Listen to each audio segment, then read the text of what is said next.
মা বোনেদের উপরে, কন্যাদের উপর অত্যাচার হয়েছে তার কমিশন বসবে এবং যারা অভিযুক্ত তাদের বিরুদ্ধে ব্যবস্থা নেওয়া হবে।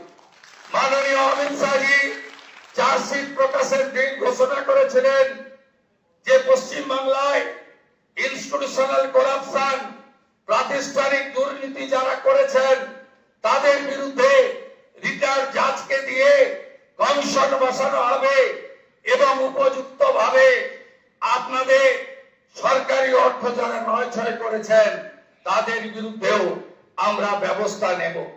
মাননীয় অমিত শাহজি যে সংকল্পপত্র প্রকাশ করেছেন, যা পরবর্তীকালে আমাদের যশস্বী প্রধানমন্ত্রী এই নির্বাচনের প্রধান প্রচারক, যার মিটিং এ লক্ষ লক্ষ লক্ষ মানুষ এসেছেন, যার অক্লান্ত পরিশ্রম এবং যিনি কথা দিয়ে গেছেন, আমি আপনাদের কাছে কথা দিতে পারি আগামী মন্ত্রিমণ্ডল, আগামী বিধায়ক দল, সর্বোপরি ভারতীয় জনতা পার্টির সংগঠন, বিচারধারার সঙ্গে যুক্ত লোকজন এবং অসংখ্য পশ্চিম বাংলার সাংস্কৃতিক চেতনার রাষ্ট্রবাদী নাগরিককে নিয়ে আমরা সংকল্পপত্র প্রত্যেকটা সময়বদ্ধ সময়ের মধ্যে পূরণ করব। আমাদের আসল একটাই মন্ত্র, স্বামীজির মন্ত্র, চোরৈবতী চোরৈবতী চোরৈবতী।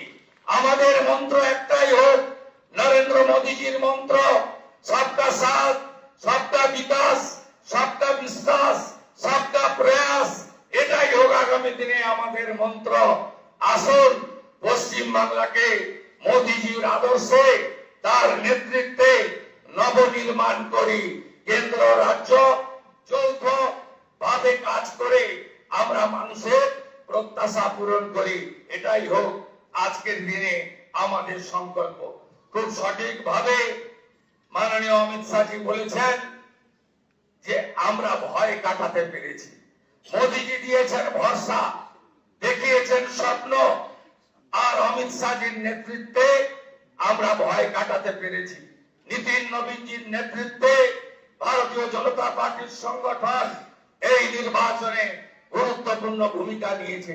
শুধু পশ্চিম বাংলার বিজেপি কর্মী নেতারা নন, সমুদ্র হিমাচল ভারতীয় জনতা পার্টির প্রত্যেকটি কর্মী, বিচারধারার সঙ্গে যুক্ত ব্যক্তিরা আমাদের যেভাবে সহযোগিতা করেছেন, শ্রমিকটাকে যেভাবে সহযোগিতা করেছেন, আমি তাদের সবাইকে অন্তর থেকে প্রণাম জানাতে চাই। আপনাদের সকলের সহযোগিতায় আমরা জিতেছি।